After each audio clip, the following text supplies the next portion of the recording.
How many of you grew up in a household that was poor and poverty stricken, or maybe even middle class? What would you say? Throw in the chat box. Did you grow up poverty?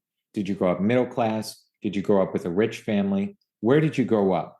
What does that look like?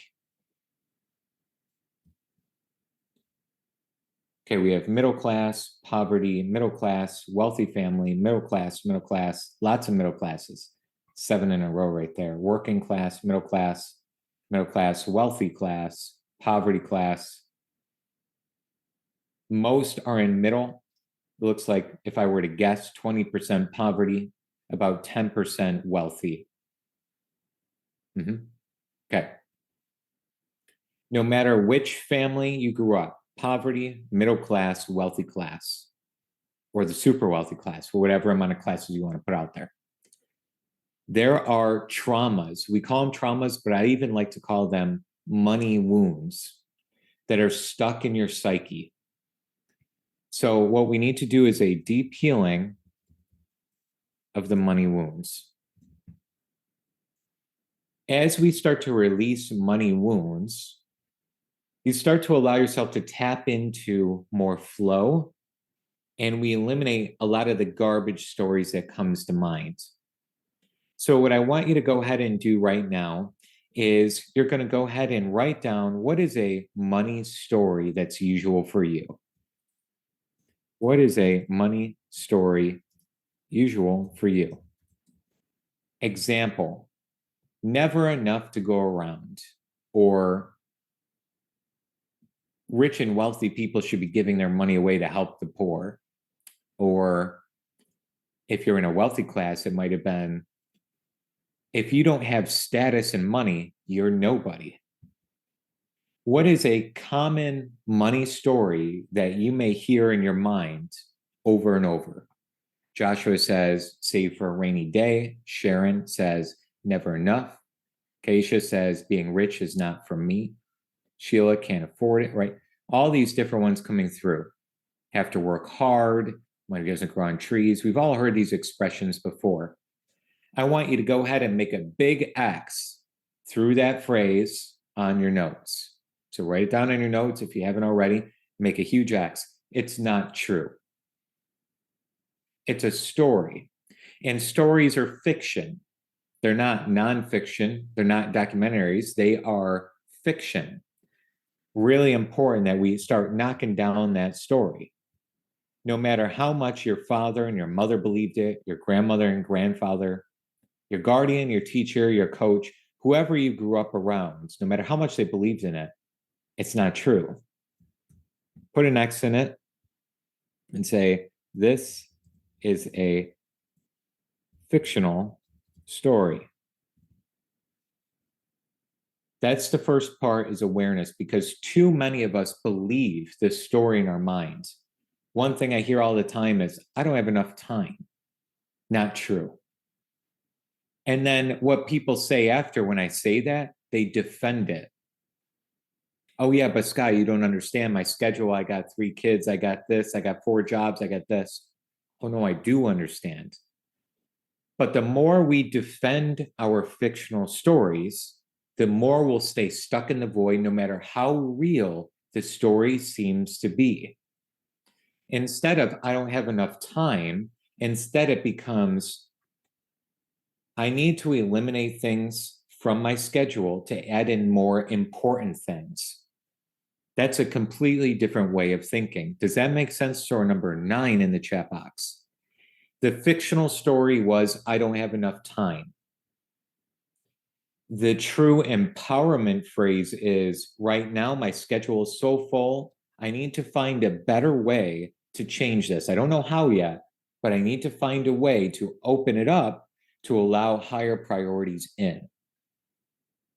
So when somebody also says, I don't have money, or money's always been a struggle, if they keep believing that fictional story, they'll stay stuck in this void, and it'll be so frustrating, they'll want to do it for 10 years, stay there. I have a lot of people that tell me the same story over and over. Well, Scott, I'm 60 years old. I don't have retirement. I don't know what to do. I can't spend money, right? Whatever the story is, needs to become, right now, I'm working on my money game. I am looking to align with prosperity, with the plenty and abundance that I know is in this world. So we start changing from fictional story to empowerment, real truth. Throw 11 and 11 in the chat box if you're open to seeing this, not defending your story, but saying, I'm not trying to defend my story. Nobody's attacking me. Instead, I want to get a better story stuck in my mind. Yeah? Perfect. Lots of 11 11s. So here's what you're going to do. It's super simple. What is the truth, real reality? So go ahead and throw in the chat box, what would be your truth, real reality? It's truthful that there's an abundance of oxygen all around me all the time. It's truthful that I'm becoming better at my money game.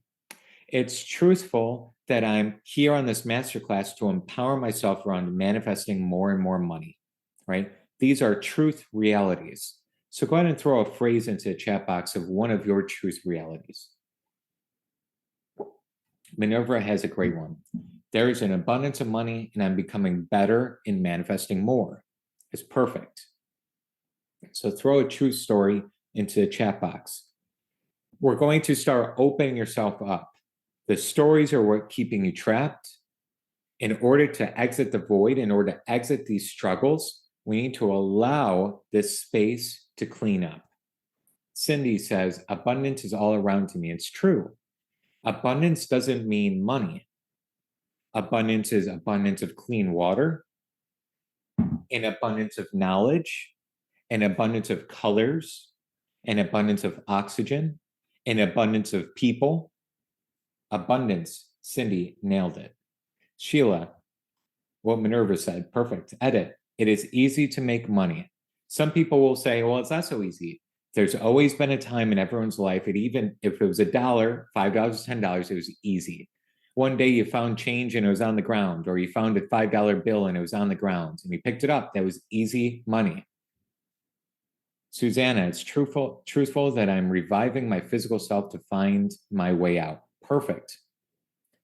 John D, the universe is 100% abundance, enough to go around. I am better at getting abundance. Perfect. Donna, I deserve abundance. Perfect for everyone.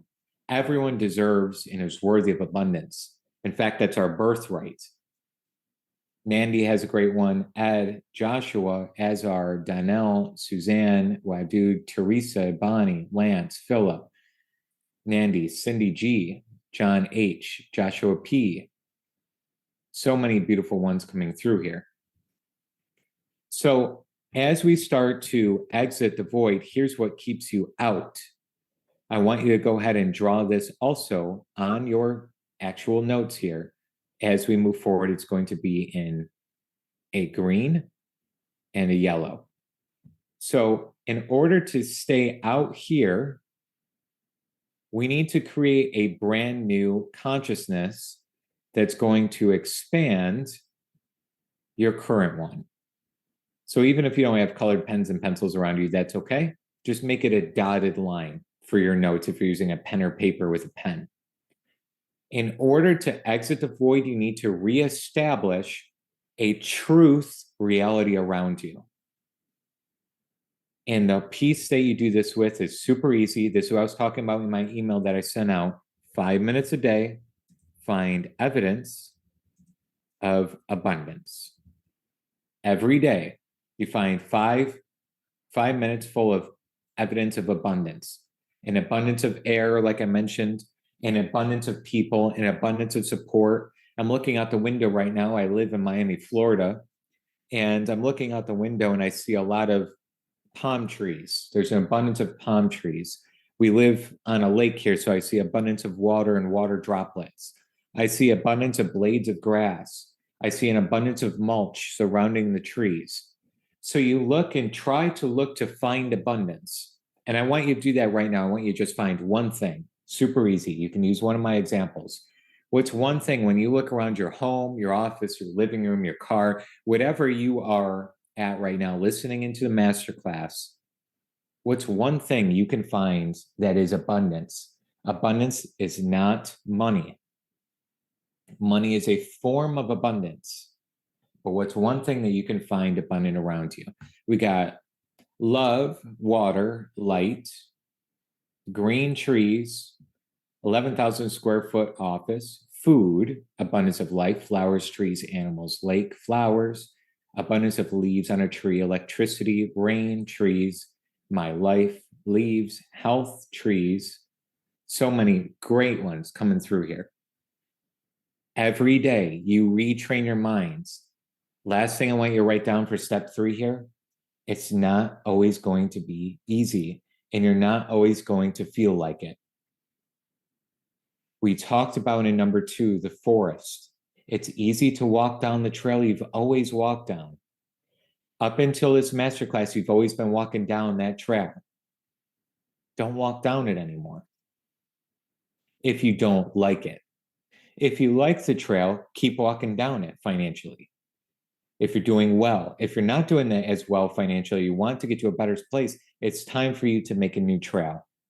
Go ahead and write the words new trail if you're willing and open every moment after this masterclass the best you can to go ahead and walk that new path.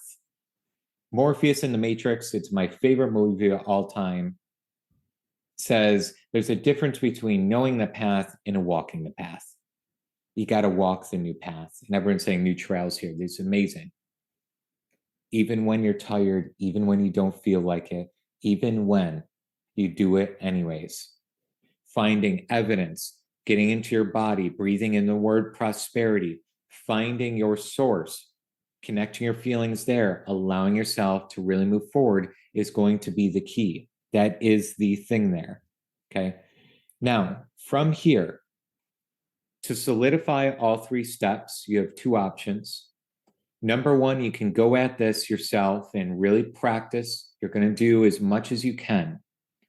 Or we actually help you implement this on a daily and weekly basis to make it 10 times faster and 10 times easier.